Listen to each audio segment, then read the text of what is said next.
this new mayor seems to believe that they have every right to keep the public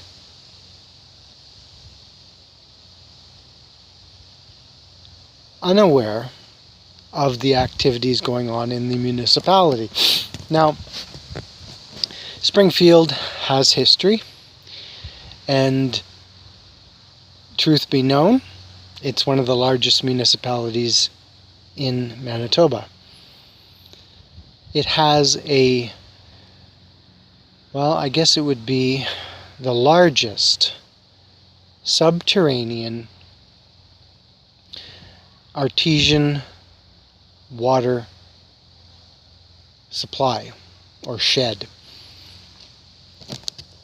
Now, development is very modern in the area, but now they're trying to expand it quickly and turn it into an industrial complex in and around the municipality. Now, we're on the outskirts of the municipality. If I was to travel about a mile north, I would be in a different municipality. If I was to travel quite a few miles south, then I'd still be in the municipality of Springfield. My point being is that this mayor, who is elected to personal office to protect and serve the public interest, and all he is doing is serving himself and whoever his accomplices are. Accomplishes in the sense that there's corporate bodies that are manipulating the system and trying to influence our political offices. In the last year anyways, there's been a lot of corporate buyouts and buy-ups, for instance, mostly in communications. Now, Rogers and Shaw are two very huge corporate bodies in communications in Manitoba, and across Canada to be exact. They're merging, which would explain why there has been a huge push to another corporation, which is a sub-corporation of the corporations, Bell Media. They have, without notice, without permission, and without consent by the community, they tore up and dug under fiber optic cables. This has been going on for 2 years. The property I manage, for example, has 6 properties, make that 7 properties within its own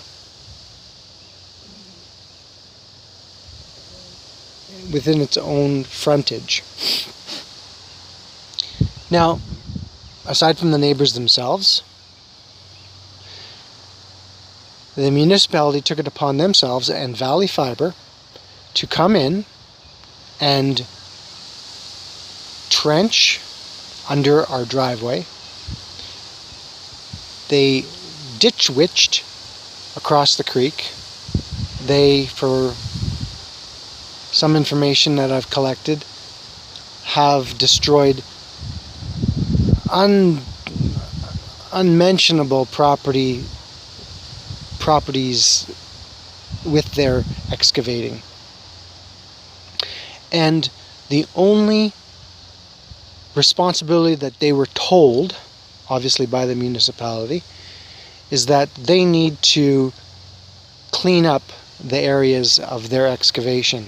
But that does not include the areas that go from one connection to another. It's just the connections themselves. So if there is a circuit in one area, and then 500 feet later there's another circuit. That space is less than 1 meter in diameter.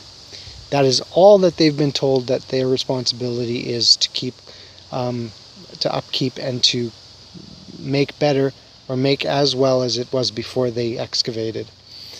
This does not include any of the easement that the municipality has taken from the community for permit and developments, land survey, land developments.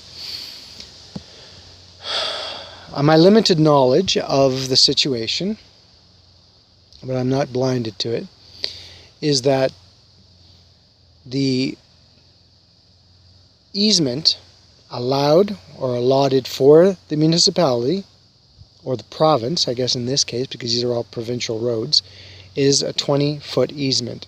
So, your ditch, depending on the water volume that needs to be drained in the spring or after a heavy rainfall, depending on the topography of the location that these easements are in place for, which is basically everything within the property boundary of a community person, or a community that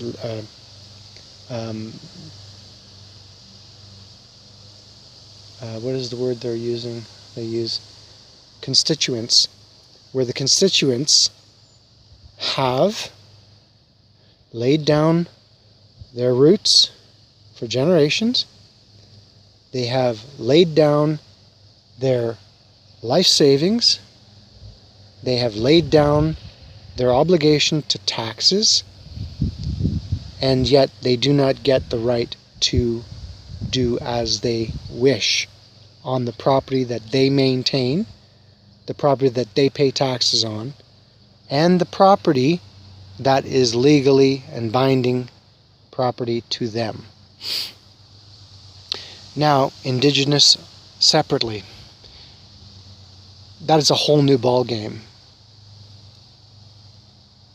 The colonization came in and they took over. Once they established their colonization, they took over all of the colonizers and the Indigenous. So now you have a so-called democracy that is commanded and controlled by the colonizing. You pay taxes, you pay permits, you have to get permission for building, for surveying, for creating roads, for driveways, for approaches, for buildings, for drainage, for everything. This is not a democracy. This is slavery. Slavery that is laid up to look like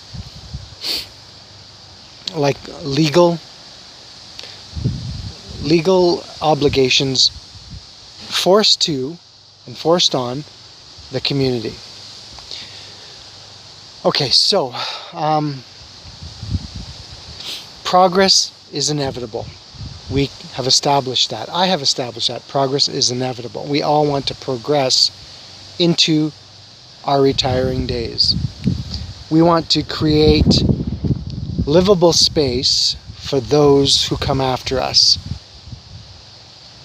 Now, with all of the rhetoric going around the globe today, and there's been a huge push on assaulting the LGBTQ plus 2 blah blah blah communities. Now, if you look back less than 5 years ago, they were heralded in their optimism, in their charismatic attitudes, their culture, their insight, their artistry. It has been such a success, for example, RuPaul. It's been such a success for that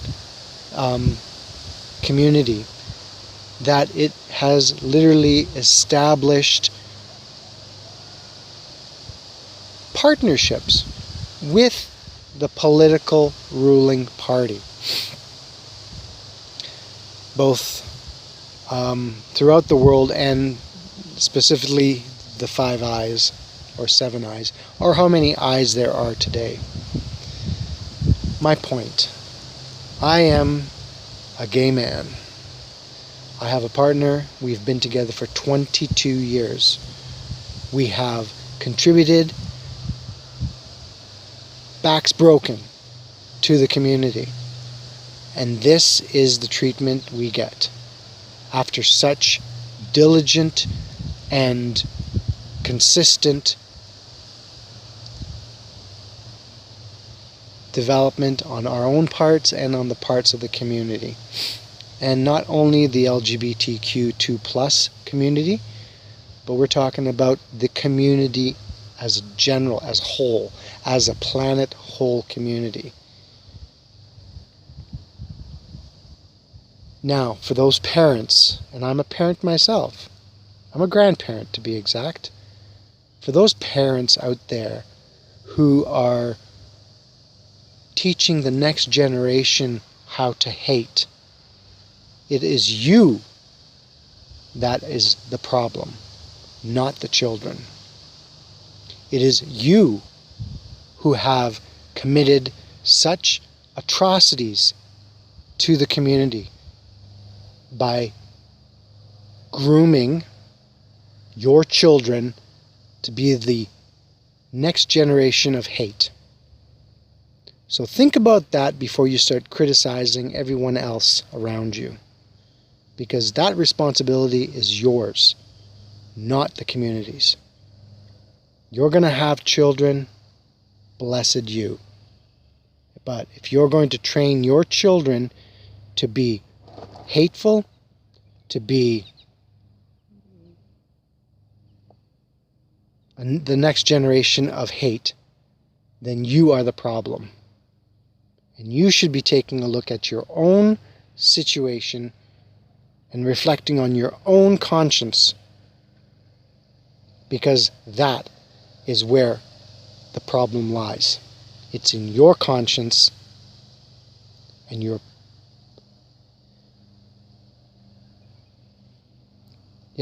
grooming it into your own children. So last, if you look at the situations as they are,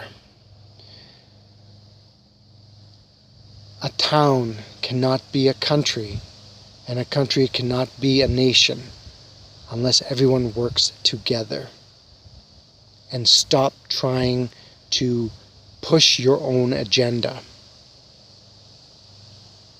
Public office is a privilege granted by the community, the ones who voted for you, the ones who trusted in you, the ones who gave their faith in you that you would be honest, truthful, and you would look out for all the values of the community as individuals and as groups and as celebrated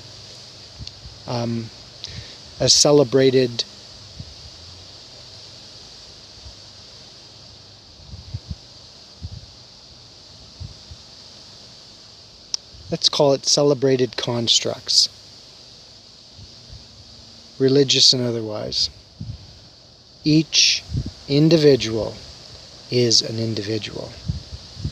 Each group is an individual within that group. Each group is a national commitment to being fair, to being truthful, being honest, and being right. I'm Dominic Raphael, this is up in Canada, and democracy needs to be overhauled because the path that you're choosing can only lead to one space, and that's not a happy space. So, look into your community, look into your politicians, and see who's right and who's wrong. Those who are being selfish, those ones who are being deceptive, those being critical, profilers, they need to stop. And I'm going to say this one more time, and probably many times after.